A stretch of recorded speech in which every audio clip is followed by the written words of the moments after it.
You are listening to the Ibn Abi Umar podcast. This is your host, Umar Osman.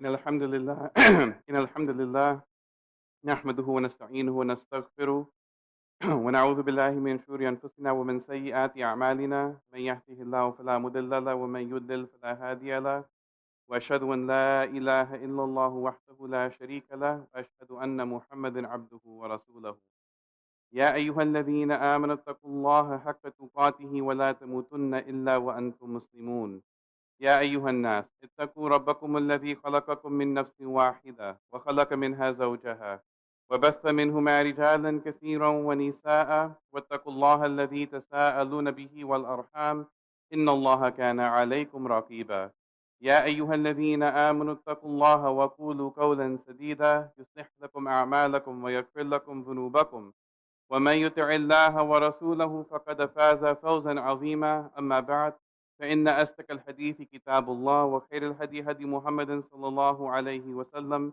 وشر الأمور محدثاتها وكل محدثة بدعة وكل بدعة ضلالة وكل ضلالة في النار. The Prophet صلى الله عليه وسلم gave us an analogy, a comparison, a parable. He said the example of good company and bad company is like that of the musk seller and the blacksmith. When you go to the musk seller, you receive some perfume, you buy some, it smells nice. When you go to the blacksmith, it might burn your clothes and it smells bad. And so he lays out this very basic, very easy to understand analogy of good company and bad company. Now, as with many things, the concepts can be easy to understand, but they can sometimes be difficult to implement. And so in understanding this idea of good company and bad company, let's understand it at a little bit deeper of a level. First is the analogy. If you go to a store that's selling perfume, you walk in, it smells good. Your mood is uplifted by the nice scent. You might get a free sample. You might put some on and now you smell good. You might buy a gift for someone. You might buy some for yourself. But you leave a little bit more uplifted than when you came in. Now, the example of bad company, we don't interact a lot with blacksmiths. But imagine going to get your car fixed. You go into the garage smells. They're working on cars. The mechanic comes up to you, takes your insurance and paperwork, and his hands are oily and there's grime in the fingernail. You go to the waiting room, it hasn't been cleaned in years, the chairs are dusty, the cushions are torn, there's stale coffee off on the side, and you're sitting agitated and antsy, waiting to get home just to take a shower and wash the dirt off of you. Right? That's the example of bad company. Now, the challenge of implementing this easy concept is that we live in times that are unprecedented.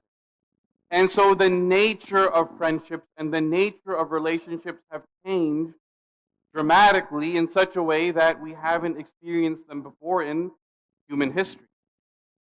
And so to understand, we have to look at how not only things have changed, but then how we implement this idea amidst all of these changes. See, for the first time in human history, we are able to maintain relationships and friendships with hundreds, if not thousands of people. We have an abundance sometimes of relationships with people that we've never met in real life. And so we're living in times where the nature of our interactions has changed dramatically. Now, growing up, the way that we made friends was a little bit different. If I wanted to play Mario Kart with Brandon from school, there was a very set process. My parents would say, okay, well, who's Brandon? You have a copy of his report card? What kind of grades does he make? How many siblings does he have? What grades are his siblings in? Who are his parents? What do they do for a living? What neighborhood do they live in? We need to meet them. We're going to have a conversation. And now after this whole vetting process, you and Brandon can play Mario Kart for an hour a week. If we wanted to watch a movie together, one of our parents would accompany us to a video store where we would select from the available video cassettes, and our parents would read the description on the back, check the movie rating, and then allow us to take that one movie home to then watch and enjoy the movie. We wanted to hang out with friends. We didn't just put on our headsets and play games online. We were often dropped off at the mall where we would have dinner. We might watch a movie. We would walk around and socialize, and then we would go home. And over the course of time, you would come to learn more and more about this person that you befriended. You get to meet their siblings. You learn about the things that they like and dislike. Sometimes you have a fight with your friend. And your parents now intervene and they teach you these tough lessons. I have to learn to own up to my responsibility for having done something that upset my friend. I have to take ownership of my actions. I have to apologize. I have to learn how to accept the apology from my friend who may have wronged me. And in such a way that friendship sometimes gets strengthened even more than it was before we had that little spat. But we look at how friendships form now. You meet someone at the masjid, maybe at Jummah. I'm Umar, I'm Ahmed. We both work at the same company. Let me take your number. You take my number. Here's my email address. You go home. Now what happens? You haven't yet had a cup of coffee with this person. But you go home and you look them up. Facebook, Instagram, Snapchat, Twitter, LinkedIn. Where have they worked? Their entire resume. What kind of work they're involved in. What accounts they follow. What kind of articles they share. Oh, this person is conservative. They're liberal. They're this type of Muslim. They're that type of Muslim. All the places they've ever vacationed. All the restaurants they eat at. The types of food they order. The desserts that they've eaten. We look their house up on Zillow. See how much it costs. What the bedrooms look like. How many rooms are in their house. We get this download of all of this information in 5 minutes. And we haven't yet sat down and actually shared a meal. We haven't actually sat down and properly socialized. And yet we download all of this information about a person. And so that nature of friendship changes. The nature of the company that we keep is changing. And so now the company that I keep is not, if you ask me who are my closest friends, and I list off maybe 3, 4, 5 people, because how many close friends can a person truly have? Right? But you ask me who are my closest friends, I'll say, oh, this handful of people are my closest friends that I know that I can count on. If you ask me who's the company that I keep, it is those few friends. That's the company that I keep. And they're all good individuals, they're all uplifting, they're good Muslims, etc., etc., etc. But I go home, I take out my phone. Who am I following? I say that these handful of people are my friends,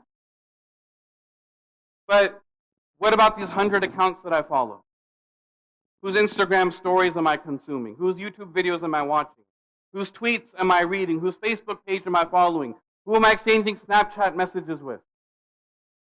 That becomes the company that we keep. And so we now have to be very clear, well, what is the company that I'm actually keeping? I might say I'm following an athlete because, hey, he plays for my favorite sports team. And so I'm interested, I'm a fan. And so I follow that person's page. But what about when that person is not sharing updates about football or basketball? What about when they are starting to share promoted ads in their feed because they're a celebrity endorser? And now there's ads for alcohol companies that they're invested with. There's ads for sports gambling websites that they're affiliated with. And so now, even though, yes, I'm a fan of this player because he's on my favorite team, I am now voluntarily keeping company with such a person who over the course of a month or a year, every day, a few times a week, is giving me this messaging. Go drink this. Go sign up for this site. Go try to make money here. And I might say, look, brother, I'm a Muslim. That stuff is haram. I'm not going to be involved in it. I'm smart enough to filter that out. But the Prophet ﷺ also said, he said, if you want to know someone's religion, look at the religion of their closest friend. The person that they spend the most amount of time with. Because when you spend time with someone, there is some alignment of character, of values, of worldview, of ethics, of morality. And so even though I follow someone and I might be misaligned, we might not be congruent on those things, the more that you expose yourself to it, the more that you create in alignment with that company that you keep. And so we have these parasocial relationships where we keep company with someone that doesn't know that we exist. And so maybe I'm a new parent. Maybe I'm active in the tech space and I'm following influencers.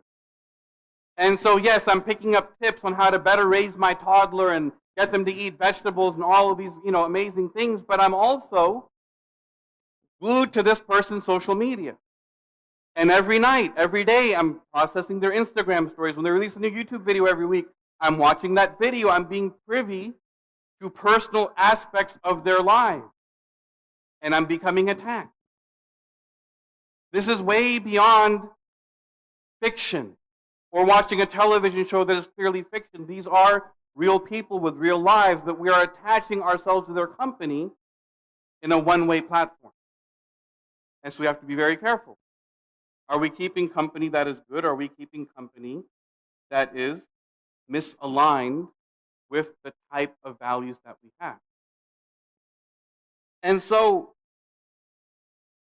these two hadith about good company and bad company, about the religion of your friend, they teach us a couple of things.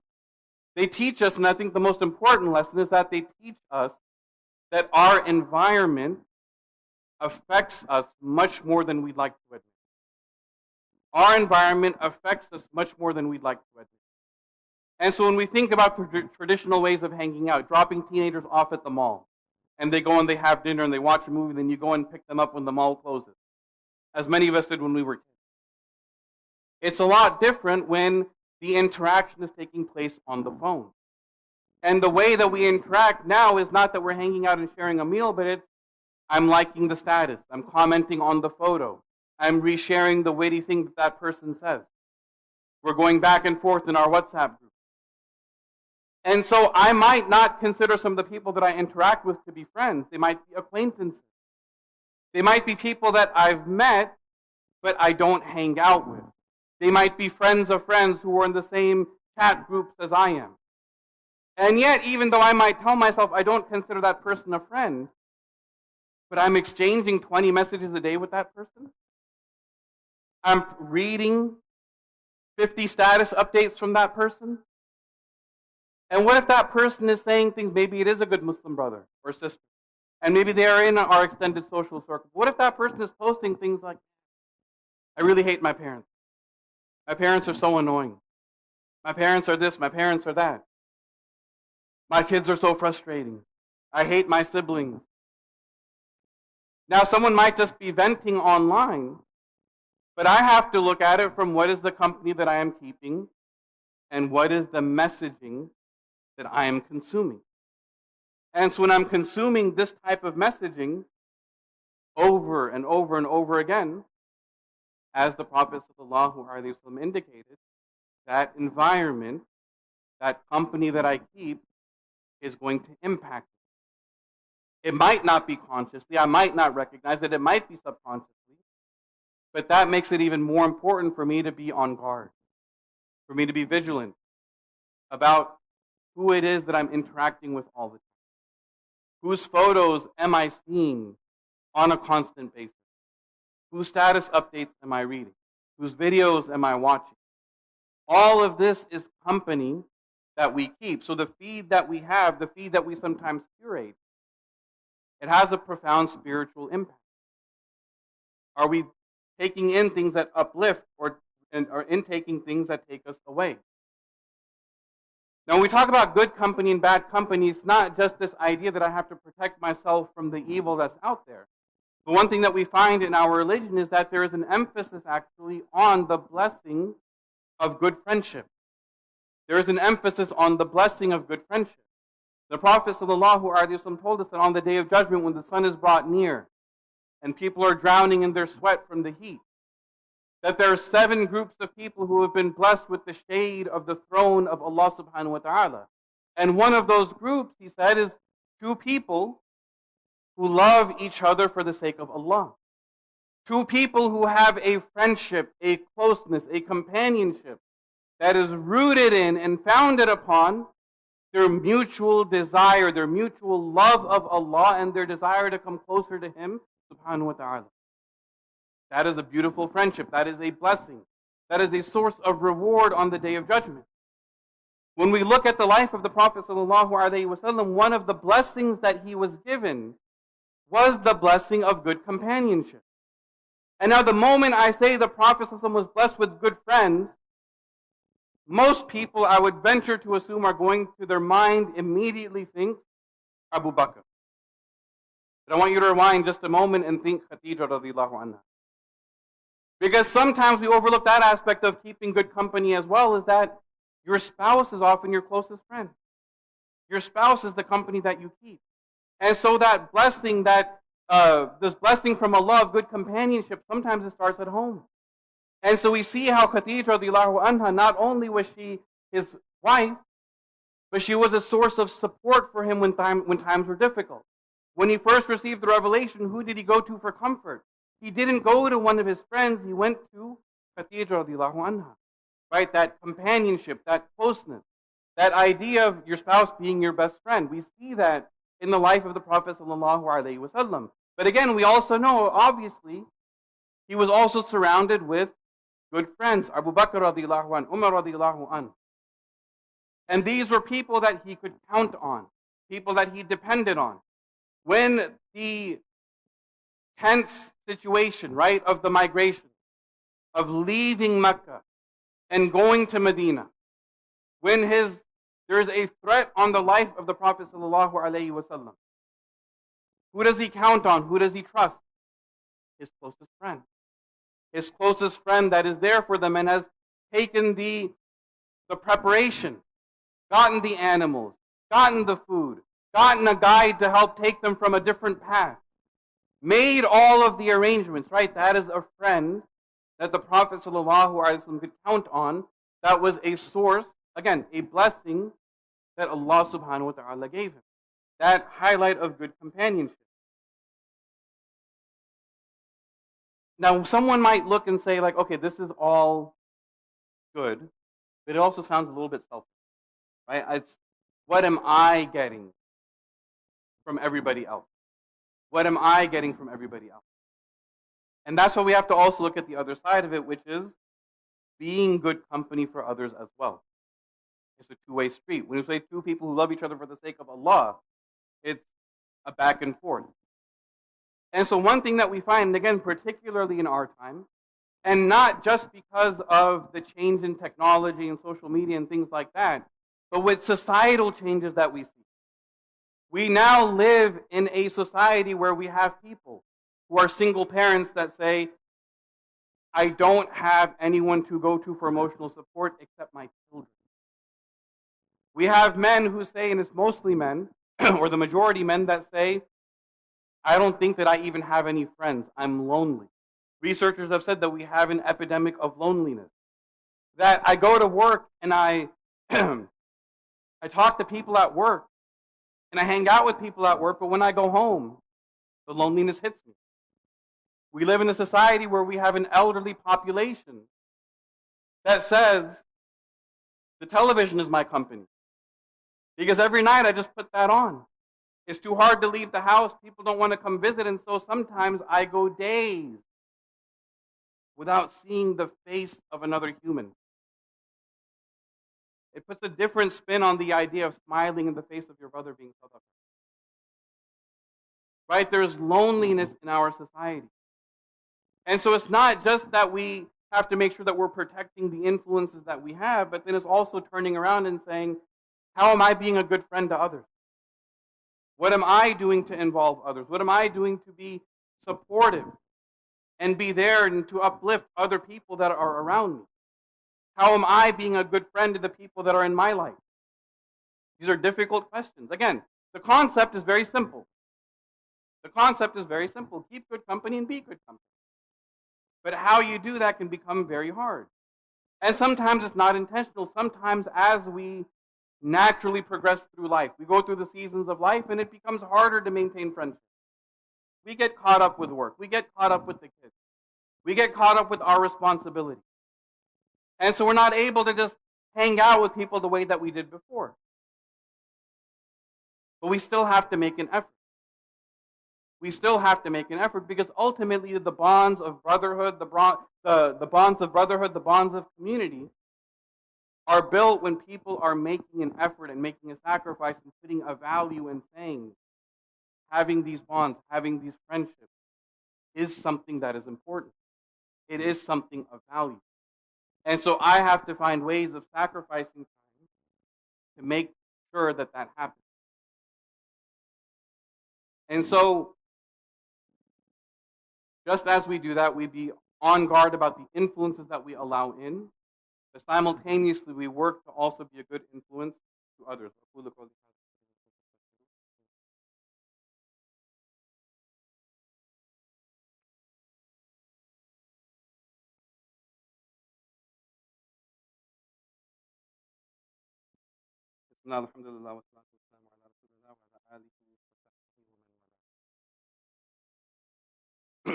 There's a very interesting hadith about friendship. And most people haven't heard it because it's not talked about as a hadith of friendship. There's a companion by the name of Jabir bin Samurah radiallahu anhu.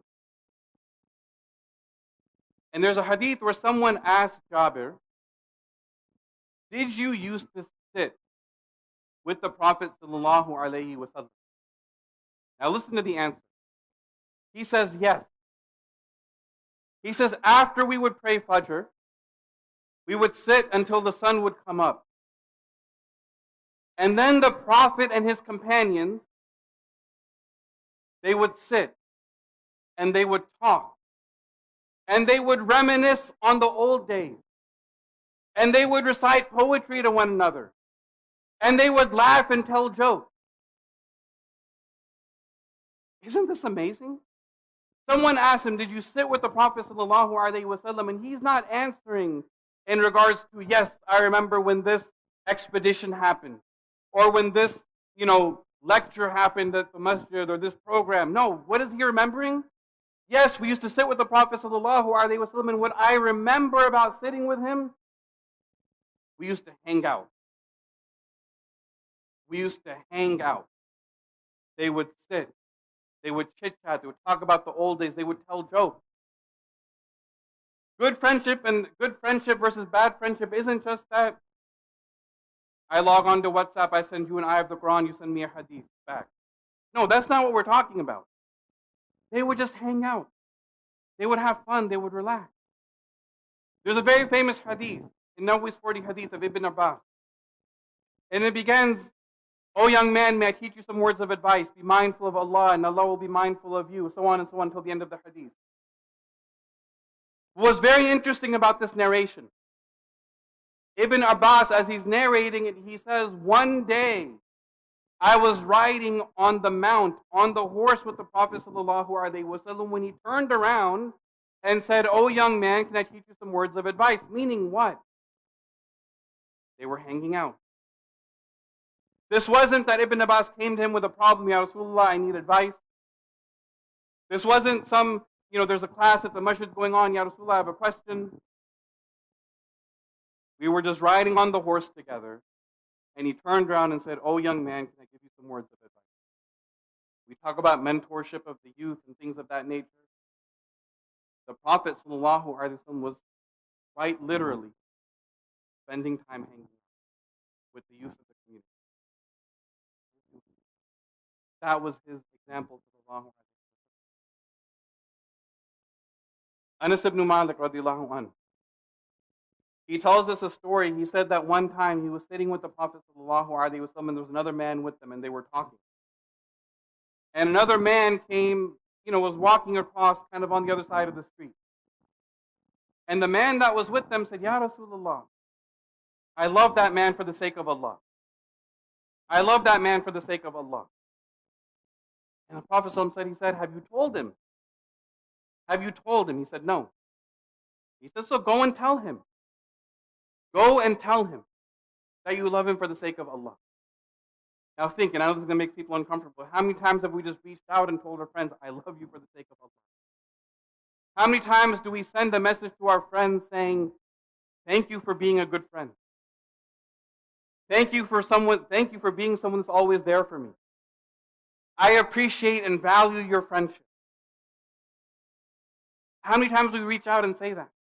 And yet we find that this is exactly the advice that the Prophet ﷺ is giving us. And not only is it advice that he gives, but it's advice that he showed in practice. He went to Mu'adh one time, radiallahu anhu, he said, "Ya Mu'adh, by Allah, I love you. Let me teach you something. At the end of every prayer, say, Allahumma a'inni ala dhikrika wa shukrika wa husni ibadatik. Oh Allah, allow me to worship you in the best of ways and be thankful to you and grateful to you. He could have just taught him the dua, he could have just taught him the advice, but no, he's actually enacting the very instruction that he gave by beginning the advice by saying, Ya Mu'adh, by Allah, I love you. Giving Mu'adh that affirmation. Showing us in his example, sallallahu alayhi wasallam, how to truly value a friendship. How to communicate the value of that friendship to someone else. This is his example, sallallahu alayhi wa sallam. May Allah subhanahu wa ta'ala allow all of us to keep good company, but then also to be good company to others. Inna Allahum laka tusalluna ala nabi. Ya ayyuhalladhina amanu sallu alayhi wa sallimu.